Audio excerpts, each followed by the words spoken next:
ವಿಜಯಪುರದಲ್ಲಿ ನಿನ್ನೆ ಡಾಕ್ಟರ್ ಮಹಾಂತ ಶಿವಯೋಗಿಗಳ ಜನ್ಮದಿನದ ಅಂಗವಾಗಿ ಜಿಲ್ಲಾಡಳಿತ ಮತ್ತು ವಾರ್ತಾ ಮತ್ತು ಸಾರ್ವಜನಿಕ ಸಂಪರ್ಕ ಇಲಾಖೆ ಸಹಯೋಗದಲ್ಲಿ ವ್ಯಸನ ಮುಕ್ತ ದಿನಾಚರಣೆ ಆಯೋಜಿಸಲಾಗಿತ್ತು.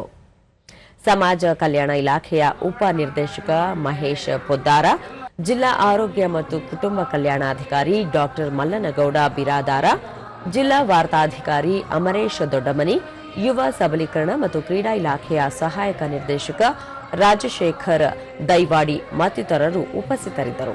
ಇದೇ ಸಂದರ್ಭದಲ್ಲಿ ಮಹಾಂತ ಶಿವಯೋಗಿಗಳ ಸಮಾಜಮುಖಿ ಸೇವೆ, ಶಿಕ್ಷಣ ಪ್ರಸಾರ, ಧಾರ್ಮಿಕ ಹಾಗೂ ಸಾಂಸ್ಕೃತಿಕ ಕ್ಷೇತ್ರಗಳಿಗೆ ನೀಡಿದ ಕೊಡುಗೆಗಳನ್ನು ಸ್ಮರಿಸಲಾಯಿತು. ಮನೋವೈದ್ಯ ಡಾಕ್ಟರ್ ಮಂಜುನಾಥ್ ಮಸಳಿ ವ್ಯಸನ ಮುಕ್ತ ಜೀವನದ ಕುರಿತು ವಿಶೇಷ ಉಪನ್ಯಾಸ ನೀಡಿದರು.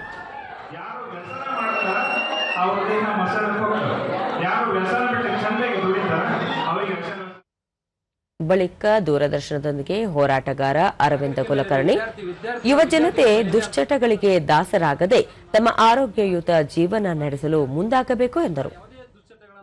ಬಿಟ್ಟು ಸ್ವಲ್ಪ ಶರಣರ ತತ್ವ ಚಿಂತನೆಗಳಿಗೆ, ವಚನ ಸಾಹಿತ್ಯ, ಶರಣರು ಬಸವಣ್ಣವರು ಹಾಕಿಕೊಟ್ಟಿರತಂತ ಮಾರ್ಗವನ್ನು ಅನುಸರಿಸಿ ತಾವು ದುಶ್ಚಟದಿಂದ ದೂರಿದ್ದು ತಮ್ಮ ಸುಂದರ ಬದುಕನ್ನ ನಿರ್ಮಿಸಿ ಈ ದೇಶಕ್ಕೆ ಮಾದರಿಯಾಗಬೇಕಂತ ತಿಳ್ಕೊಂಡು ನಾನು ಎಲ್ಲ ವಿದ್ಯಾರ್ಥಿಗಳಿಗೆ ನಾನು ಮನವಿಯನ್ನು ಮಾಡುತ್ತೇನೆ. ವಿಜಯಪುರ ನಿವಾಸಿ ಗೀತಾ ಹೆಚ್, ದುಶ್ಚಟಗಳು ಸಮಾಜಕ್ಕೆ ಮಾರಕವಾಗಿದ್ದು ಅವುಗಳಿಂದ ದೂರವಿದ್ದಲ್ಲಿ ಕುಟುಂಬ ಹಸನ್ಮುಖಿಯಾಗಿರುತ್ತದೆ ಎಂದು ಹೇಳಿದರು. ಮತ್ತೆ ಇನ್ನೊಂದು ಮುಖ್ಯವಾಗಿ ನಾವು ಸಮಾಜಕ್ಕೆ ಮಾದರಿಯಾಗಿ ಬದುಕಬೇಕು. ಇವುಗಳಿಂದ ನಾವು ಯಾವತ್ತೂ ಕೂಡ ಪ್ರೇರಿತರಾಗದೇ ಒಂದು ಉತ್ತಮ ಸಮಾಜ ನಿರ್ಮಾಣ ಮಾಡಲು ಇವತ್ತಿನ ವಿದ್ಯಾರ್ಥಿ ಯುವಕರು ಪಣ ತೊಡಬೇಕಂತಂದ್ರೆ ಇವತ್ತು ಯಾವುದೇ ದುಶ್ಚಟಗಳಿಗೆ ಬಲಿಯಾಗಬಾರದು ಅಂತ ಹೇಳಕ್ಕೆ ಇಷ್ಟಪಡ್ತೀನಿ.